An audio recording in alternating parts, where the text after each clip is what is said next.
Gute zusammen. Ach, da sind wir wieder in Frankfurt und einem Cinematic Review. Und auch hier mit dem MacBook Neo, wovon man einiges hört. Schock für den ganzen Markt, reparaturfreundliches MacBook, miserable Performance und. Doch was stimmt wirklich und wie sieht es im Alltag aus, klären wir hier. Ja, und auch kurz mal was zum Thema Transparenz. Weder Apple sonst noch wer hat mich für dieses Video bezahlt.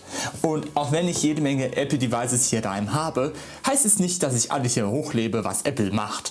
Zum Beispiel finde ich das iPhone Air immer noch super unnötig und die AirPods in Sachen Umweltschutz ist immer noch eine Katastrophe. Nummer, falls wer fragt. Apple selber legt für uns Europäer nur den Laptop und ein USB-C-Kabel bei und jede Menge Pappe.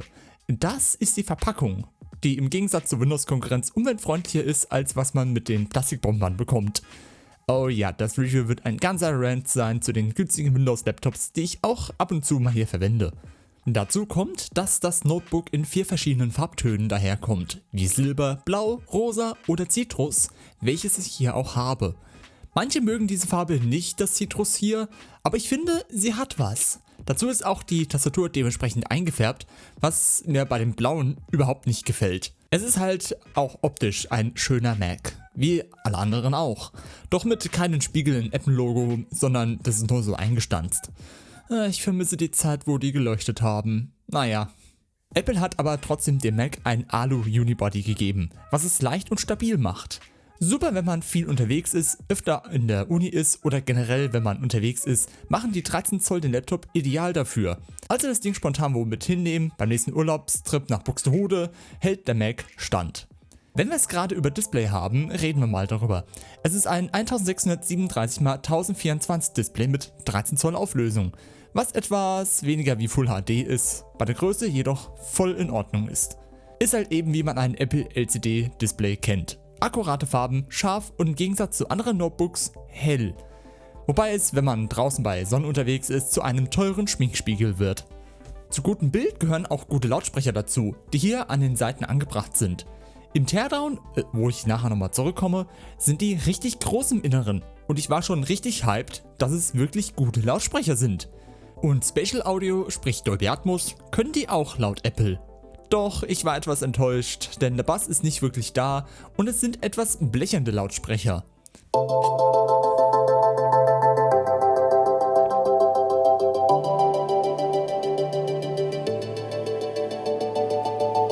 Für einfache YouTube-Videos ansehen oder so ist es okay, aber für Musikproduktion oder Videoschnitt braucht ihr externe Lautsprecher.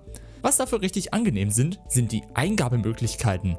Wir haben kein Force Touch Trackpad wie bei dem Air oder Pro, nämlich ein gewöhnliches Trackpad mit einem physischen Knopf. Dieser ist jedoch in der Mitte und nicht unten, wo ich selber kaum einen Unterschied merke zu meinem MacBook Pro. Bin sogar fast der Meinung, dass mir dieses sogar besser gefällt. Die Tastatur hingegen hat keine Hintergrundbeleuchtung, tippt sich trotzdem super angenehm und auch wieder finde ich es besser als bei meinem Pro. Ach, das hört sich fast an, als ob ich mein MacBook Pro abgeben will. Naja, doch mit den Innereien will ich das eher lassen. Apple hat darin keinen M-Serie-Prozessor reinbekommen, was es sonst zu einem starken Konkurrent gemacht hätte zu dem Air. Stattdessen werkelt ein A18 Pro-Chip in dem Neo zusammen mit 8 GB Arbeitsspeicher. Und diese Kombination ist bei vielen verrufen, da eben der A18 Pro nichts leisten kann und die 8 GB eine Lachnummer wären. Doch es mag auf dem Papier so stehen, in der Praxis hingegen sieht es ganz anders aus. Auch wenn die 8 GB Arbeitsspeicher eine Limitation des A18 Pro ist, rechnet dieser trotzdem alles kurz und klein. Okay, ja, Cinebench hat hier nicht funktioniert, da es dachte, wir würden es auf einem iPhone betreiben, doch Cyberpunk 2077 spricht für sich. In den mittleren Einstellungen und mit der nativen Displayauflösung, sprich Full HD, bekommen wir etwa 25 FPS hin im Benchmark. Minecraft läuft in den normalen Einstellungen im Schnitt bei 75 Bilder die Sekunde, halt von abhängig wie groß die Welt ist. Und Stray, auch wenn ich keine FPS habe, ist absolut spielbar auf dieser Hardware, wie ihr hier seht. Videoschnitt wollte ich probieren unter DaVinci Resolve, hat aber an der kleinen 256 GB SSD gehapert. Meine Empfehlung daher, holt euch das 512 GB Modell, da habt ihr dann auch Touch ID mit dabei. Man merkt es gar nicht mal groß, dass hier ein iPhone-Chip drin arbeitet. oder auch die 8 GB Arbeitsspeicher sind auch kaum zu merken, wenn man denn die Basics darauf ausführt. Hey, viele nutzen schon gar nicht mal einen Computer mehr und haben ein Smartphone, worauf die alles machen, was eventuell sogar noch weniger RAM hat. Aber sich hier bei dem Neo beschweren, das kann ich überhaupt nicht verstehen. Ach, und mit so Hitzeproblemen hatte ich jetzt nicht zu kämpfen. Halt, dass er generell etwas warm wird, was verständlich ist. Hier läuft genauso wie beim Air kein Lüfter, was es somit komplett geräuschlos macht. Wie bei dem Air ab 2020, was auch ohne Lüfter ausgekommen ist, mein M1 Air hat auch alles ohne Überhitzung hinbekommen. Und für 80% der Weltbevölkerung, die einen Computer nutzen, sei Internetsurfen, Pornoseiten abchecken, Texte, E-Mail, Hausaufgaben kopieren oder ein oder andere Spiele, ist es wirklich ein guter Laptop. Er ist von der Performance dem M1 sehr ähnlich in diversen Tests von mir. Testdaten habe ich euch unten verlinkt, wenn euch das interessiert. Zusammen mit macOS Tahoe, was nach ein paar weiteren Updates nach und nach besser wird, ist es trotzdem stabiler als Windows. Und viele haben es halt eben satt, dass Microsoft so eine Datenkrake ist und sich Kunden Alternativen suchen. Oder Akkulaufzeit, die ist hier extra lange mit 16 Stunden laut Apple. Kann ich nichts Genaues sagen, da ich nicht so viel Zeit hatte mit dem Notebook. Aber hier und da mal ein paar Texte geschrieben, YouTube-Videos ansehen, das ein oder andere Spiel mal gestartet, hat für mich locker einen Tag gehalten. Sogar noch mit einigem an Strom übrig.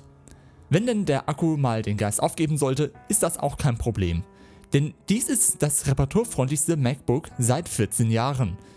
Wo ich den iFixit Teardown gesehen habe, ist mir der Mundwinkel einfach nur runtergefallen. Dass alle Teile, die abnutzen können, verschraubt und modular sind. Der Akku ist verschraubt, nicht verklebt, selbst die Tastatur, zwar mit tausenden Schrauben, kann man wechseln. Und auch die 2 USB-C-Anschlüsse, wovon einer ein 3.0 Anschluss ist und da ein externer Monitor verbunden werden kann, ist auch der Kopfhöreranschluss modular. In der Preislage hat mich das echt schockiert. Wenn ich bei meinem Billo HP Laptop hier schaue, der die Tastatur fest eingenietet hat. Das, was jetzt noch geil wäre, wenn Apple es erlaubt, auch Windows oder Linux drauf zu packen, damit dieser auch nach Apple Supportende auch weiter leben kann. Denn dieser Mac könnte man fast sagen, dass es für die Ewigkeit gebaut ist. Wir vergessen hier mal nicht, dass diese 700 € kostet und für viele Nutzer ein sehr guter Computer ist und auch sein wird. Ich denke da schon mal, wenn das Ding irgendwo in den Black Friday kommt und dann vielleicht 550 € kostet. Das wäre ein richtiges Kampfangebot. Denn andere Laptops in dieser Preislage kommen nie an die Robustheit, Langlebigkeit und Performance dran, wie das MacBook Neo es jetzt schon fleißig zeigt. Weswegen meine Laptop-Empfehlung für 2026 dieses MacBook Neo ist. Denn es ist wirklich ein Mac für jeden.